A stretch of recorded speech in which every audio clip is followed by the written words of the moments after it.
ക്രൂശിൽ കണ്ടു ഞാൻ നിൻ സ്നേഹത്തെ,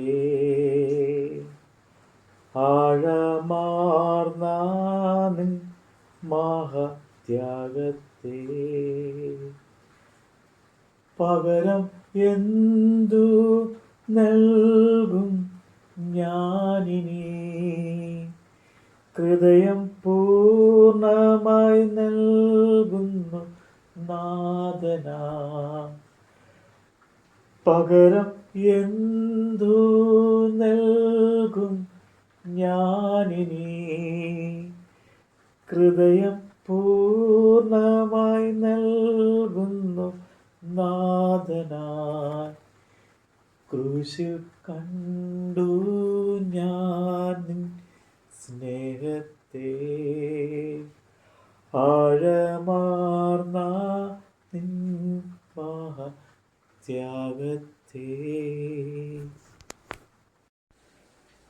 വിശുദ്ധ മർക്കോസിന്റെ സുവിശേഷം 3-ാം അധ്യായം. അവൻ പിന്നെയും പള്ളിയിൽ ചെന്നു. അവിടെ വരണ്ട കൈയുള്ള ഒരു മനുഷ്യൻ ഉണ്ടായിരുന്നു.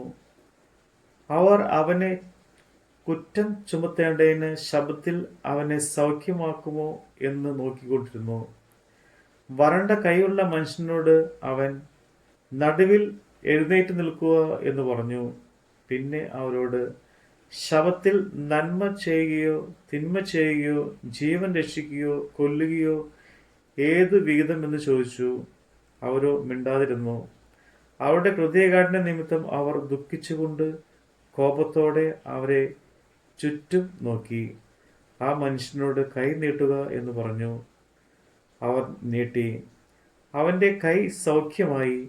ഉടനെ പരീശന്മാർ പുറപ്പെട്ട് അവനെ നശിപ്പിക്കേണ്ടതിന് ഓരോരുത്തരുമായി ആലോചന കഴിച്ചു.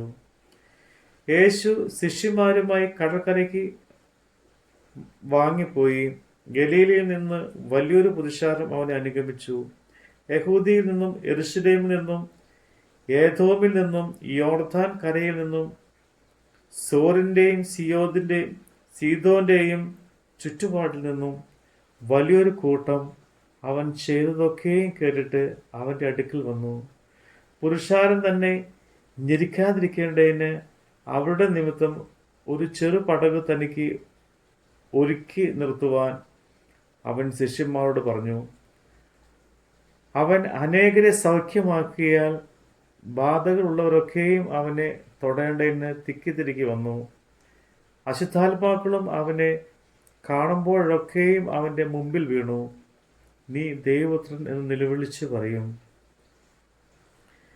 തന്നെ പ്രസിദ്ധമാക്കാതിരിക്കേണ്ടതിന് അവൻ അവരെ വളരെ ശാസിച്ചു പോന്നു. പിന്നെ അവൻ മലയിൽ കയറി തനിക്ക് ബോധിച്ചവരെ അടുക്കൽ വിളിച്ചു. അവർ അവന്റെ അരികെ വന്നു. അവൻ അവനോട് കൂടെ ഇരിപ്പാനും പ്രസംഗിക്കേണ്ടതിന് അയപ്പാനും ഭൂതങ്ങളെ പുറത്താക്കേണ്ടതിന് അധികാരം ഉണ്ടാകുവാനും 12 നിയമിച്ചു. ശീമോന് പത്രോസ് എന്ന് പേരിട്ടു. സെബദിയുടെ മകനായ യാക്കോബ്, യാക്കോബിന്റെ സഹോദരനായ യോഹന്നാൻ അവർക്ക് ഇടിമക്കൾ എന്നർത്ഥമുള്ള ബോവനേർബക് എന്ന് പേരിട്ടു. അന്ത്രിയോസ്, ഫിലിപ്പോസ്, ബർത്തലോമായി, മത്തായി, തോമസ്, അൽഫായുടെ മകനായ യാക്കോബ്, തദ്ദായി, കാനാന്യ ശീമോൻ, തന്നെ കാണിച്ചു കൊടുത്ത ഇസ്കരിയോത്ത യൂദ എന്നിവർ തന്നെ. അവൻ വീട്ടിൽ വന്നു. അവർക്ക് ഭക്ഷണം കഴിപ്പാൻ പോലും വൈകാത്ത വണ്ണം പുരുഷാരം പിന്നെയും തിങ്ങിക്കൂടിയിരുന്നു. അവന്റെ ചാർച്ചക്കാർ അത് കേട്ടിട്ട് അവന് ബുദ്ധിഭ്രമം ഉണ്ട് എന്ന് പറഞ്ഞു. അവനെ പിടിപ്പാൻ വന്നു. യെരൂശലേമിൽ നിന്ന് വന്ന ശാസ്ത്രിമാരും അവന് ഭയത്തോൽ ഉണ്ട്. ഭൂതങ്ങളുടെ തലവന്മാരെ കൊണ്ട് അവൻ ഭൂതങ്ങളെ പുറത്താക്കുന്നു എന്ന് പറഞ്ഞു. അവൻ അവരെ അടുക്കൽ വിളിച്ച് ഉപമകളാൽ അവരോട് പറഞ്ഞത്, സാത്താനെ എങ്ങനെ പുറത്താക്കുവാൻ കഴിയും? ഒരു രാജ്യം തന്നെ നിന്ന് ഛിദ്രിച്ചു എങ്കിൽ ആ രാജ്യത്തിന് നിലനിൽപ്പാൻ കഴിയുകയില്ല. ഒരുവൻ തന്നെ തന്നെ ഛിദ്രിച്ചുവെങ്കിൽ ആ വീട്ടിൽ നിലനിൽപ്പാൻ കഴിയുകയില്ല. സാത്താൻ തന്നോട് തന്നെ എതിർത്ത് ഛിദ്രിച്ചു എങ്കിൽ അവനു നിലനിൽപ്പാൻ കഴിവില്ല. അവന്റെ അവസാനം വന്നു. ബലവാനെ പിടിച്ച് കെട്ടിയിട്ടില്ലാതെ അവന്റെ വീട്ടിൽ കടന്ന് അവന്റെ കോപ്പ് കവർന്നു കളവാൻ ആർക്കും കഴിയുകയില്ല. പിടിച്ചു കെട്ടിയാൽ പിന്നെ അവന്റെ വീട് കവർച്ച ചെയ്യാം. മനുഷ്യരോട് സകല പാപങ്ങളും അവർ ദുഷിച്ചു പറയുന്ന സകല ഭൂഷണങ്ങളും ക്ഷമിക്കും. പരിശുദ്ധാത്മാവിന്റെ നേരെ ഭൂഷണം പറയുന്നവനോ ഒരു നാളും ക്ഷമ കിട്ടാതെ നിത്യശിക്ഷയ്ക്ക് യോഗ്യമാകും എന്ന് ഞാൻ സത്യമായിട്ട് നിങ്ങളോട് പറയുന്നു. അവന് ഒരു അശുദ്ധാത്മാവുണ്ട് എന്ന് അവർ പറഞ്ഞിരുന്നു. അനന്തരം അവന്റെ അമ്മയും സഹോദരന്മാരും വന്ന് പുറത്തുനിന്നു അവനെ വിളിപ്പാൻ ആളയച്ചു. പുരുഷാരം അവന്റെ ചുറ്റും ഇരുന്നിരുന്നു. അവൻ അവനോട്, നിന്റെ അമ്മയും സഹോദരന്മാരും പുറത്തുനിന്ന് നിന്നെ അന്വേഷിക്കുന്നു എന്ന് പറഞ്ഞു. അവൻ അവരോട്, എൻ്റെ അമ്മയും സഹോദരന്മാരും ആറ് എന്ന് പറഞ്ഞിട്ട് ചുറ്റിനും ഇരിക്കുന്നവരെ നോക്കിക്കൊണ്ട്, എൻ്റെ അമ്മയും സഹോദരന്മാരും ഇതാ, ദൈവത്തിൻ്റെ ഇഷ്ടം ചെയ്യുന്നവർ തന്നെ എൻ്റെ സഹോദരനും സഹോദരിയും അമ്മയും ആകുന്നു എന്ന് പറഞ്ഞു. നമ്മുടെ കർത്താവിൻ്റെ വചനമാണ് നമ്മൾ കേട്ടത്. സൃഷ്ടികളിൽ ഞാൻ കണ്ടു നിൻ കരവിരുത്, അത്ഭുതമാ നിൻ ത്യാഗത്തിൻ പൂർണ്ണതയും.